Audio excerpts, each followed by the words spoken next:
Hello guys, my name is Karen. I am the Muslim Revert on Instagram. I feel like a lot of you guys are gonna come from there. I just want to say thank you to everyone who has helped me understand Islam more. I don't have any Muslim physical friends around me, and the closest masjid is like 40 minutes away, so it's really hard for me to find a community, especially here in South Carolina. I don't see a lot of Muslims here, maybe because I'm more isolated, but yes, it's really hard for me. I can count on my hands how many Muslims physically I've seen here. But yes, I wanted to share my story because I feel like there's not a lot of people who do share the stories. I converted in December 28th, 2020. Let's rewind 8 months before I took my Shahada. I wanted to get closer to God. The only way I knew how to get closer to God was to study the Bible. This story is going to be all over the place because I didn't take any notes. So hopefully I can get everything into this one video. But my parents are Christian. They aren't really devoted. I never really went to church. My family on my mom's side are really devoted. I have 2 uncles that are pastors, and I never really liked church. Especially because it was always in Spanish, and Spanish is my second language. It just goes in one ear and out the other, so I never really had the chance to really understand Christianity, the concept of it. So 8 months before I took my Shahada, I really wanted to get closer to God, so I decided to buy a Bible. Went to church, but because of COVID and all that stuff, I joined Elevation Church, which is a church in North Carolina. I live in South Carolina, but they would broadcast church online, so every Sunday, Saturday I would go to church, until one day this video popped up. It was a Muslim versus Christian debate. It was 2 hours. I kept delaying the video. It just kept popping up and popping up. I was like, why is YouTube recommending me this video when I'm just starting to get closer to God? But I gave the video a chance, looked at the video fully, and that's when I started to get doubts. It just made more sense. So I started looking more into Islam. People like Ali Dawa, Muhammad Hijab. Sorry if I'm speaking a little quieter. I think my dad just came home. Okay, yeah, it was just watching a lot of videos of Islam, me praying a lot. The only way I knew how to pray was, get on your knees, put your hands right here, pray at night. The one thing about me is that I always pray for guidance. I always prayed to God to lead me to the right path. And I always told him that I trusted him. Yeah, 8 months later, I took my Shahada. It wasn't a set time. I took my Shahada at midnight. I was crying. I think I was just crying of the fact that I just wanted to get closer to God, but I didn't know how. Why am I getting emotional? I'm not even at the emotional part, but yes. When I woke up, I freaked out. I freaked out. I'm like, whoa, I don't even know how to pray. I don't even know how to do this. I don't even know how to do that. So, but I learned very quickly because of fear. I didn't want to make a mistake. And I basically started the new year as a Muslim. I really felt like I needed to wear the hijab. So I came out to my mom. Of course, all mothers want to take care of you when they don't know what you're doing. She kept saying that Jesus was God. I can't explain it. It's not ignorance, but it's more like, I know this is right, so you can't change my mind. And that was my mom.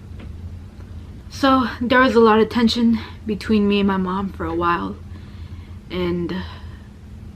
but I still wanted to wear the hijab. I think she started to notice that I was going out with baggy clothes more. She would cry, and I would feel very, very bad about making her feel bad. A little background about my mom: she always had suicidal thoughts. My mom had a really bad childhood, so I don't blame her for that. I remember it was late January. She came up to me crying and she asked me if I was still Muslim. She kept saying that I was giving her depression. I was making her feel bad. She told me that the day before she tried to commit suicide. She went out at 4 a.m. She got into one of our cars, I don't know which one, and she contemplated going out and crashing into something. It was almost like she was blaming it on me, but she didn't directly say it. So she kept asking me, am I still Muslim? Am I still studying Islam? And at that point I just decided to say no, that I'm no longer Muslim and that she doesn't need to worry about it. I hadn't even been Muslim a month, but I learned how to pray very quickly. At this point in my life, I didn't have a job, so I prayed my 5 prayers every single day. So praying, sorry,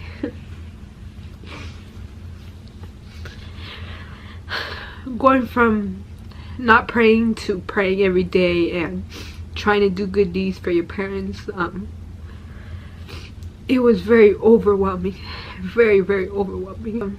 I don't remember if it was after or before my mom came up to me with you know, that, and I had to lie. I told my dad about it. If you guys don't know me very well, I read a lot of books, and he told me that I was getting influenced too much and that the devil was influencing me. I was just in shock because he is my dad. He's the more lenient out of my mom. I was telling him about the Quran, and then he told me to throw away that book or I'll throw it away for you. And I didn't know what to say. Coming from the people who you love the most is really hard to hear. Since COVID and everything, I was struggling a lot to find a job. The bills I used to pay, I could no longer pay for it, so my mom took it over. It was a lot of stress on her. Understandably, I caused a lot of that stress as well. I kept asking Allah, please give me a job I'm happy in. Another thing I prayed for is for some Muslim friends or someone who is Muslim to come around, you know, so I could have that comfort in someone. So I ended up getting a call from the retail store I applied for. I went to that job. Hourly pay was very low. It was nothing. I would not be able to pay the bills that I used to have if I got that job, and it was only part-time, so that was even, you know, worse. I wouldn't be able to get enough to pay for everything, you know. The manager there, he was very disrespectful, very dismissive. I got up and left. As I was walking out, I just burst in tears, you know. I had been applying for hundreds of jobs by this point. I just wanted something to go right. So I was crying in my car, asking Allah why he did this. When I've been praying a lot, why is he not letting me be happy? Just basically crying and blaming Allah for everything. So I get a call not even a day later. It's from the same retail store, but on a different location. I don't think I had any hope.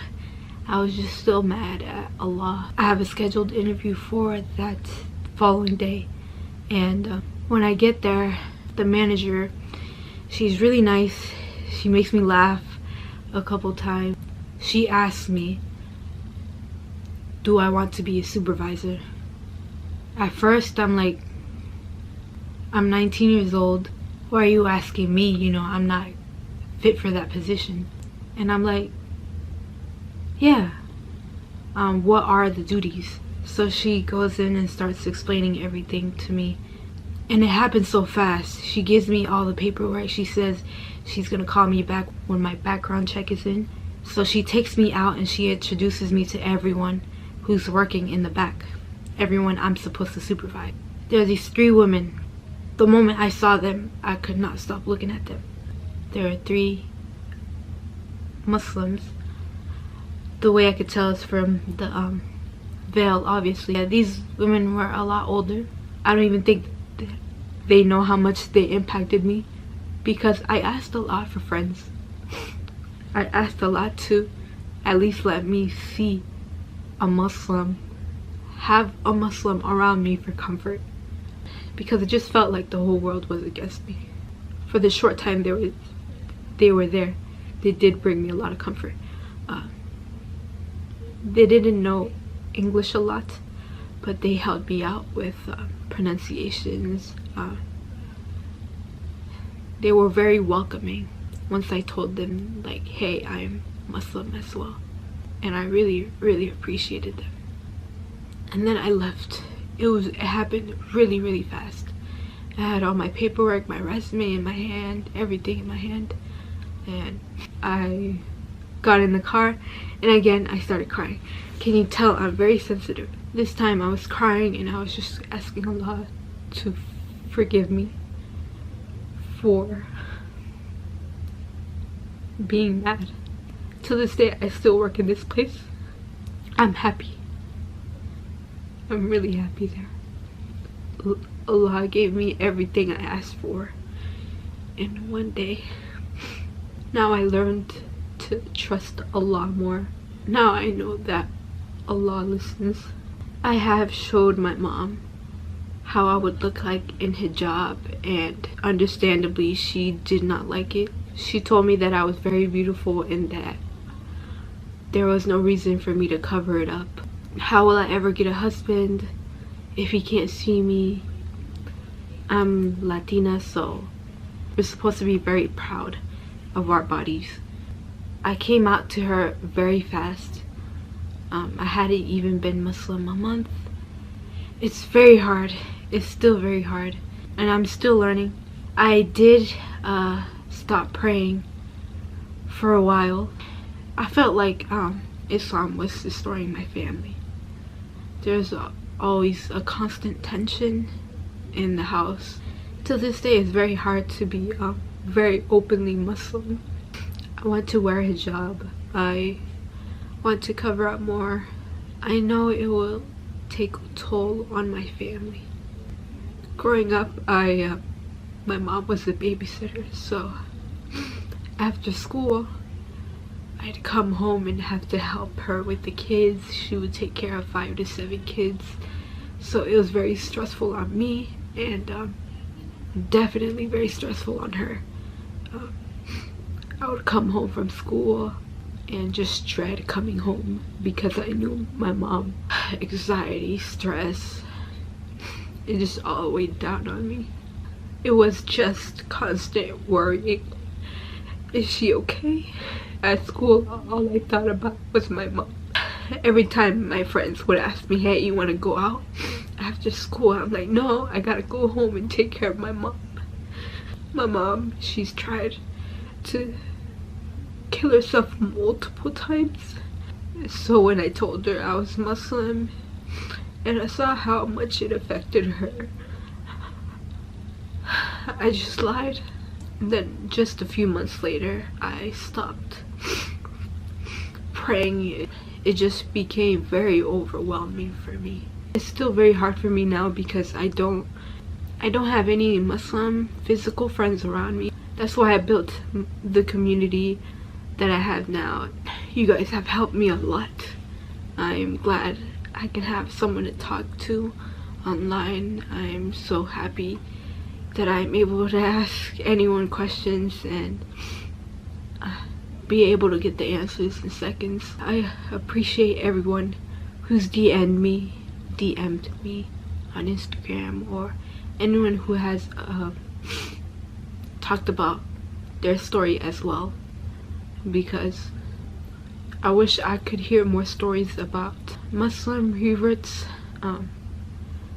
like me who are still struggling. I feel like I have a lot to make up for. I didn't participate in Ramadan. I have started praying again, but I don't want to overwhelm myself. I wanted to do everything perfectly and I rushed myself. So it always felt like, is it Islam or is it my family? I feel like I failed both. I failed Allah because I abandoned prayer. I failed my parents for not being the perfect daughter, for not making them happy, for making them disappointed in me, for making them depressed, scared. For all the reverts out there, just keep praying, keep pushing. Allah is gonna test you. Allah tests the ones He loves. It's gonna be hard. Just don't rush things. Some people will not accept you for who you want to be. I am 20 years old. I'm still very young. My dream is to, have kids that are Muslim, and me being the first, Muslim family in my family. But yeah, to the born Muslims, don't take advantage.